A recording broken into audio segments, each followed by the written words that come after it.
Hey everyone, Robco TV is back with part 2 of making money working less hours even while you sleep. I'm Ashley Robbins Ashby. This is my co-host, Darron Robbins. In today's episode, we tell our experiences with our own cash flow assets we are currently using and share our stories with running a scalable business. We're also going to share some ideas we have come up with for you, so be sure to listen for those later on in this episode.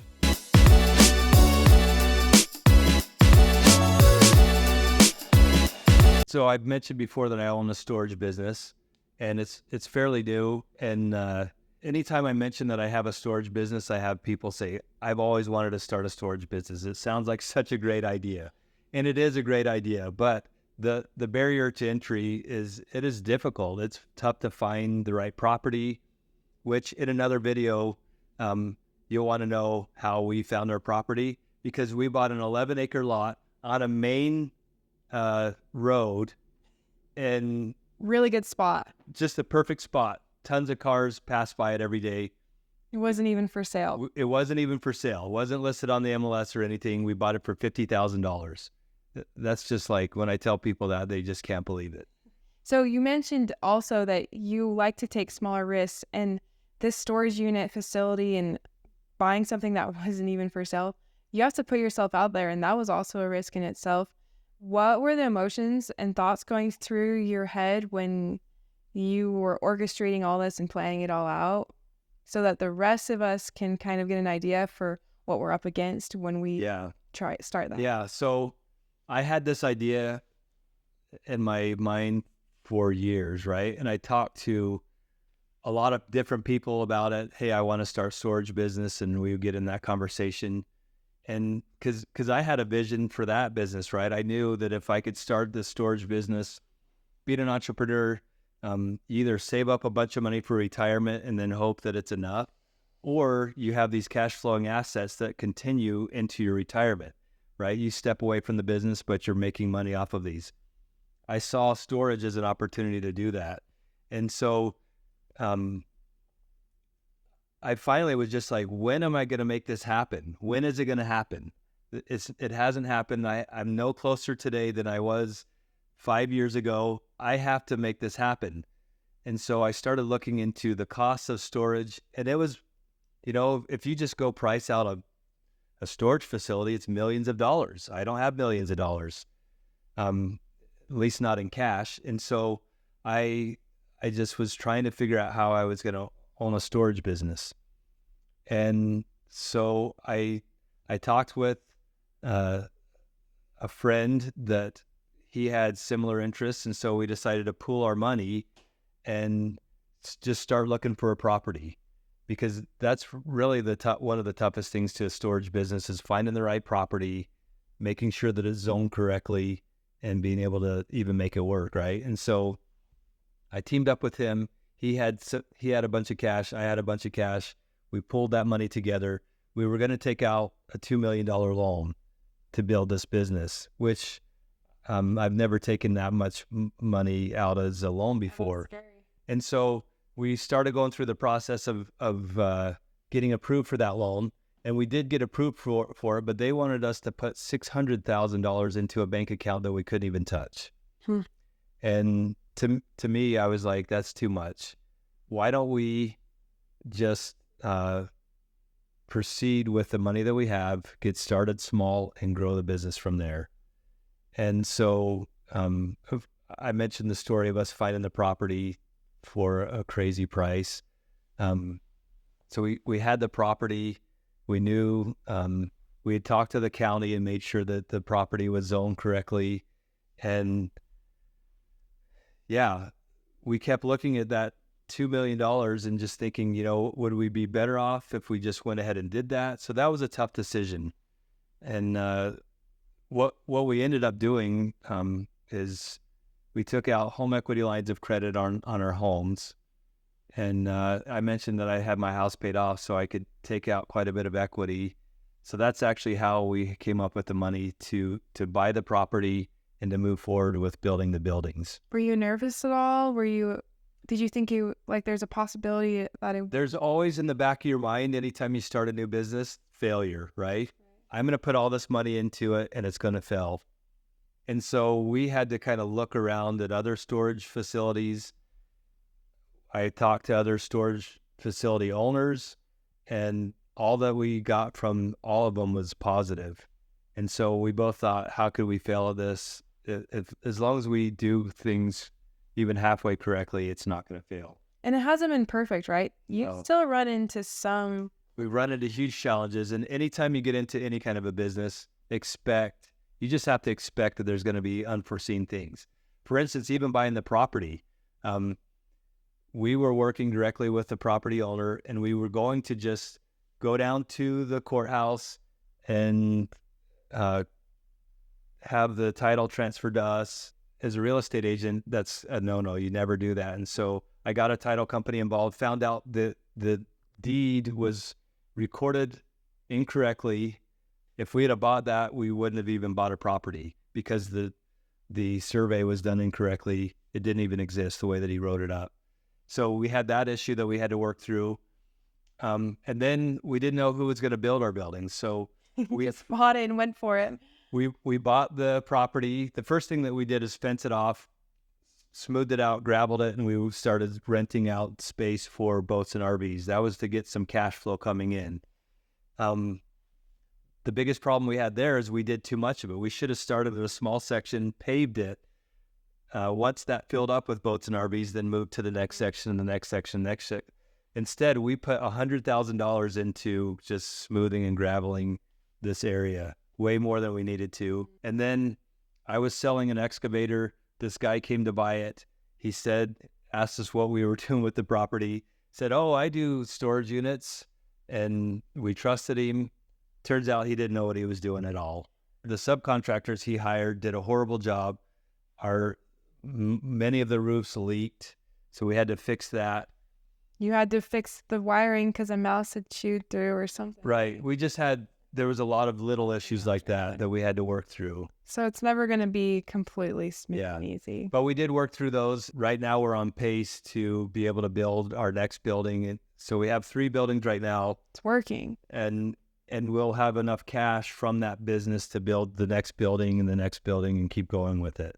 And so that was your original idea, to have this first cash flowing asset, but now you're starting to work on another idea, right, with containers? Right. So one thing that is really good, and I learned this with my first business, when I found something that sold really well with my first business, I looked at what is very similar to this, that the same people that are buying this product might want to buy, and then you kind of branch out from there. Mm-hmm. And so with storage, I look at what other things are related to storage, and one big thing right now is these containers that people, if they're moving or say they're doing a renovation and they need to move stuff out of their house, they don't really want to drag it all the way over to a storage unit. So they rent a container, you go set it on their property, they pay you monthly for it while they're doing their renovation, and they can store their stuff in that container. And to take it a step further, if they need to access some of that stuff, if you put everything in a container, say it's a 20 or a 40-foot container, if you want something at the back of that container, you have to unload everything to get to the stuff that's at the back. And so I've ordered some containers, I've ordered some roll-up doors, and so I'm installing roll-up doors along the sides of these containers so that you have access to the whole thing. Just by rolling up the door, you have access to everything in that part of the container. So it's essentially sectioning off the container, making it more accessible. And then we can also, with those containers, we can sell them to, there's a lot of farmers and different people that could use a container, use that type of storage. And then if all else fails, if we can't rent them or sell them, then I will just put it on our storage lot and rent it out as a regular unit to our customers, because actually our smallest units have been the best selling. And so I would just rent them out. So it's kind of I can't fail with this, but I can expand the business with a new product. Yeah. And it seems like when you have an idea and you start on that, most of the time it leads to another idea. So your storage facility led to containers, which renting out containers, that's another idea is to rent out other things, right? a lot of people nowadays, they bought a four-wheeler or a side-by-side or wave runners. They use it a lot initially. Now it's just sitting. You can either sell that or you could turn it into a business renting it. There are RV share and sites like that that allow you to rent out your stuff. They cover the insurance part of it for you, so there's low risk. Yeah. And you can make some money instead of your equipment. You even rent out your sitting there. excavator sometimes, right? I have rented it out. Yeah, my skid steer and excavator. My brother-in-law moved into a new area. A lot of his neighbors are building, and so he says, "Hey, my brother-in-law has an excavator." So I do make some extra money off of just renting that out. Yeah, that's awesome. Another idea we had was using Printify. So Printify is this system. If you look it up, basically they've got all of these different products that you can customize. It's called print on demand, right? Print on demand. For instance, if you have a cool idea that you want to put on a t-shirt, they have all these t-shirts that they'll make for you. Put your design on there, then you can sell it yourself. My husband right now is getting into AI art, and so he'll create an image using AI, then he'll Photoshop it to how he likes it, put it on a canvas and sell it, and it's actually been doing like decently good. We'll talk more about that business in a future episode.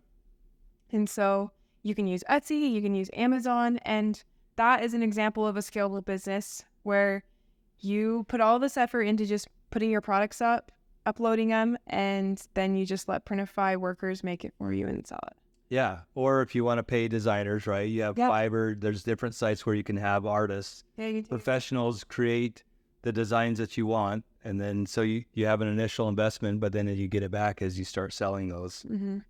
And so that's a really common one that I've heard a lot of people getting into. The thing with that I've noticed, though, is last episode we talked about analysis paralysis. Printify has a lot of different options. You can do phone cases, you can do t-shirts, you can do canvases, you can do mugs, candles, and people try to do all of it. I think you want to just find one that works, stick with it, and then... At least initially, right? To get started, to get making money, it's better to just focus on... And then offer more products as you get more popular. Another business idea that's kind of been on our minds lately is making a course. If you have a skill that you're really good at and that you can share with others, you feel confident enough to be able to teach that to someone. You really don't even have to be the best at it, right? Right. You just have to be able to teach somebody how to do something, right? And so in the real estate industry, what I've seen is you'll have a real estate agent that really figures things out, becomes really successful, makes a lot of money, but then they go and teach their processes. They put it together in a course and they teach their processes. And so they start out, they become successful, maybe making millions of dollars, but then they put the course together and sell the course, and off of the course, they make tens of millions of dollars. So they're making their normal revenue from their normal job, and then on top of that, their course is coming in too. But what I would point out is their course became way more valuable than what they were actually doing. Teaching other people how to get to this level brought them to this level because of the course selling, right? So the teaching somebody how to do something is a lot more valuable than having learned to do it in the first place, right? Because if those real estate agents just continued to do that, a lot of real estate isn't scalable. If you're not a broker or something, then you have to do the showings, you have to do all that. And so if you're not working, you're not making money, right? And so they go from being really busy and successful, making a lot of money, but then they have their course teaching other people how to get to where they are at. And that just skyrockets, and they end up working less hours because their course is automated. Everything's automated, it's scalable. Yeah. And yet they're making way more money having put the course together. Yeah, and I even thought of it on a simpler idea. There's this lady that knew how to make sourdough, really good at it. She put together a course on making sourdough and sold the course. She was just selling her sourdough bread, but then she was able to teach people how to do it. And on the psychological side of this, I took a really amazing class at BYU by Dr. Craig Manning. He's a psychologist, and he has trained so many popular athletes and Olympians. Anyways, he wrote a book called The Fearless Mind. And in it, he explains how there's 3 different levels of thinking. At the first level, it's self-mastery, learning how to do it yourself and doing it well. The second level is environmental. You're learning how to interact with others and do it with them and be able to paraphrase, kind of like put out good vibes into the environment and be a good person. Back, right? Giving back to society and working with society. And on the third level, it's leadership. And that's what designing a course would be, is you learn how to do something yourself and then you teach people how to do it. And that is what he kind of refers to as like the highest level of thinking. And the pay for each of those is kind of the pay goes up higher, right? Yeah. Well, you learn how to do it yourself, you get paid good. If you learn how to do it with other people, it's better. And then if you're teaching others, then the pay is more. Yeah. The last business idea we wanted to mention involved digital marketing. Yeah. So one of the lowest cost businesses to get into would be digital marketing, which includes, selling a course, right? So you create a digital course. You use Facebook, Instagram, TikTok, all of the social media to pull in free leads. You can pay for them as well. In fact, my company, all of our leads are paid. We just run ads through Facebook and other social media. So but you bring in the leads, and then you use a system that is called an autoresponder, or a CRM like HubSpot would work as well. And you basically baby step those leads from being interested to them wanting it to them buying it, right? And all of that is automated. And so once you set up this automated system, you're essentially making money in your sleep, because all you have to do is pull in leads from different sources, whether it's YouTube, Instagram, any social media, pull in these leads, and then your lead funnels them down into paying customers, right? And so you can use a software like System. It's System with an E. It's a French guy. System.io. $27 a month for the full suite. You can create courses on there. Wow. Then you can market your courses, and when people buy them, the system handles the payment of it and pays out to you. How cheap can you get for a business, right? I spent tens of thousands to start a storage business. This is something that you could start literally with $100 or $200. Nice. And basically, it's going to just take your time, right? You have to create the course, and then you have to create the videos or the interests that are going to pull people in from social media.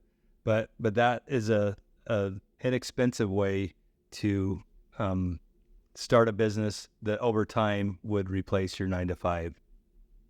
Yeah. And it's scalable, because all you have to do, you've got your systems in place. It's the autoresponder, pretty much handles everything for you. You just have to, in your free time, create the marketing materials that are going to draw people in. So that's the code we're trying to crack right now. We want to start seeing if we can get into that and see what it'd be like. Yeah. I mean, we use elements of that. I use elements of that already to run my business. The thing that I'm learning is how to build an audience and pull in leads from it. So if you want to make money in your sleep, if you want to stop the 9-to-5 hourly pay and you want to start working less and earning more, scalable business models is the way to go. And we talked about those today. We talked about your experiences. It's going to take taking risks. It's going to take setting goals and having a vision for where you want to be. Mm-hmm. That's probably the most important thing. That's what's, if you have that vision, then you'll just keep going. It'll help you get you there. Hey. So tell us what you guys liked from this episode. Tell us the ideas that you have, the ideas that you think would work that we shared.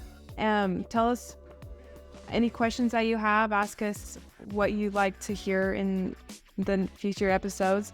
And don't forget to like our channel, subscribe so that you can follow along with us on this journey. Thanks for watching.